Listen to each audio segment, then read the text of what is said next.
मित्रांनो, प्रेपोजिशन ही सिरीज आपण पाहतोय। आजचा आपला तिसरा व्हिडिओ आहे। याच्या पूर्वीचे व्हिडिओज पाहण्यासाठी तुम्ही आमच्या चॅनलच्या प्लेलिस्टमध्ये जाऊन त्या ठिकाणी पाहू शकता। बघा मित्रांनो, आजच्या व्हिडिओमध्ये आपण सिन्स म्हणजेच पासून, मराठीमध्ये आपण काय म्हणतो त्याला पासून, तर याला केव्हा वापरायचं हे आज सविस्तरपणे आपण शिकणार आहोत। तसंच मित्रांनो, फॉर आणि सिन्स याच्यामध्ये पण तुमचं कन्फ्युजन असतं, ते आजच्या व्हिडिओच्या माध्यमातून दूर होणार आहे। बघा, सिन्स म्हणजे काय पासून। मित्रांनो, भूतकाळामध्ये एखादं काम जर तुम्ही केलं तर ते काम केव्हापासून चालू झालंय तो पॉइंट दर्शवण्यासाठी आपण सिन्सचा वापर करतो। जसं की बघा, मी माझ्या मित्राला मारलं तेव्हापासून तो माझ्याशी बोलत नाही, तेव्हापासून म्हणजे तो जो पॉइंट आहे ना, तो पॉइंट दर्शवतोय सिन्स हा शब्द। ठीक आहे। तसंच मी 4 वाजेपासून अभ्यास करत होतो, 4 वाजेपासून माझ्या कामाला सुरुवात झाली। ठीक आहे। तर तो पॉइंट जो आहे त्या पॉइंटला तो सांगतो की तेव्हापासून ते कार्य चालू झाले, तर त्याच्यासाठी आपण सिन्सचा वापर करतो। पासून म्हणजेच निश्चित वेळ दर्शवण्यासाठी त्याचा आपण वापर करतो। ठीक आहे। ज्या वेळेपासून एखादी क्रिया सुरू होती त्यापूर्वी आपण फ्रॉमचा वापर करतो। जसं की उदाहरण बघा, तो 2 वाजल्यापासून गाडी चालवत आहे। सुरेश सोमवारपासून येथे आहे। 2020 पासून तो त्या कंपनीत काम करत आहे। बघा, या ठिकाणी जर तुम्ही पाहिलं तर एक निश्चित वेळ दिलेली आहे। 2020 असेल, सोमवार असेल किंवा 2 वाजले। ठीक आहे, 2 वाजणे असेल तर ही एक निश्चित वेळ आहे।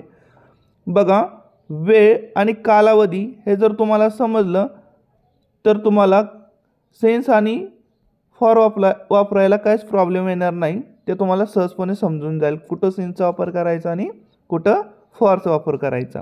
बघा, निश्चित वेळ आपण हे पाहिलं, सकाळी 8 वाजेपासून 8 वाजणे। ठीक आहे। तर तेव्हापासून जर एखादं काम चालू झालं असेल तर 8 वाजणे ही एक काय आहे, निश्चित वेळ आहे, तिथून सुरू झालेलं आहे ते काम। तर त्यासाठी आपण सिन्सचा वापर करणार। 3 वाजणे, 3 वाजेपासून, 1998 पासून, 2008 पासून, 2022 पासून। तसंच सोमवारपासून, मंगळवारपासून, शुक्रवारपासून, सकाळपासून, दुपारपासून, संध्याकाळपासून, कालपासून, जन्मापासून, लहानपणापासून, त्या दिवसापासून। तर हे काय आहे की एक निश्चित वेळ आहे, हे समजलं असेल तुम्हाला। तर हे काय आहे, एक निश्चित वेळ दिलेली आहे। वाक्य बघा, तो सकाळपासून काम करत आहे। चालू पूर्ण वर्तमान काळ आहे, एखादी क्रिया भूतकाळामध्ये चालू झालेली आहे आणि ती आत्ता पण चालू आहे हे दर्शवण्यासाठी आपण त्याचा वापर करतो।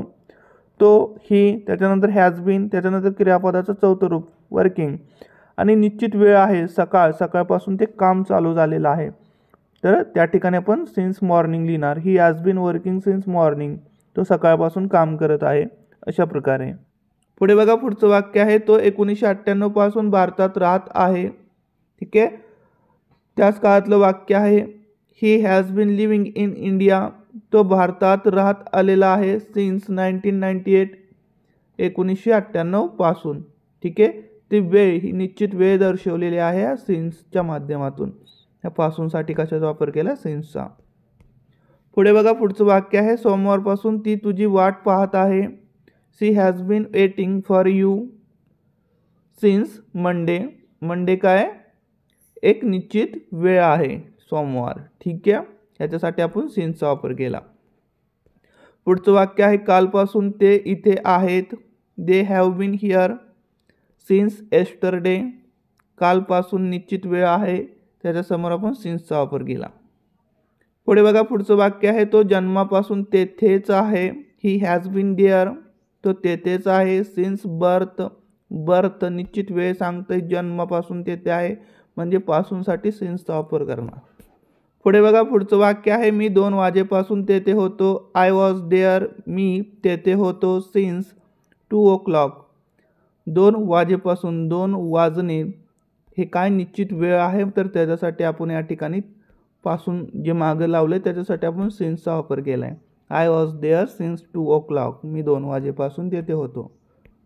पुढे बघा, पुढचं वाक्य आहे, तो 8 वाजेपासून घरामध्ये आहे। He has been at home, at लावलेला आहे, हे पण एक प्रिपोजिशन आहे। जे स्मॉल प्लेसेस असतात त्या ठिकाणी आपण इन न लिहिता ॲटचा पण वापर करतो. या ठिकाणी तुम्ही इनसुद्धा लिहू शकता. He has been at home, तो घरामध्ये आहे. सिन्स 8 o'clock, 8 वाजेपासून. 8 वाजेपासून, 8 वाजणे हे एक निश्चित वेळ आहे, त्याच्यासाठी आपण सिन्सचा वापर केला आहे. ठीक आहे, हे समजलं असेल तुम्हाला. पुढे बघा, पुढचं वाक्य आहे, तो 8 वाजेपासून घरामध्ये काम करत आहे. He has been working indoors since 8 o'clock. Indoors घरामध्ये हा शब्द आहे. ही हॅज बीन वर्किंग, तो काम करत आहे इंडोअर्स घरामध्ये. 8 वाजणे एक निश्चित वेळ, म्हणून या ठिकाणी सिन्सचा वापर केला आहे. सिन्स 8 o'clock अशा प्रकारे. ठीक आहे, तर हे काय वाक्य होते, सिन्स या टॉपिकशी रिलेटेड. शब्दशः अर्थ पासून असा निघतो आणि हे निश्चित वेळेच्या अगोदर वापरलं जातं, हे तुम्ही लक्षात ठेवा. Thanks for watching.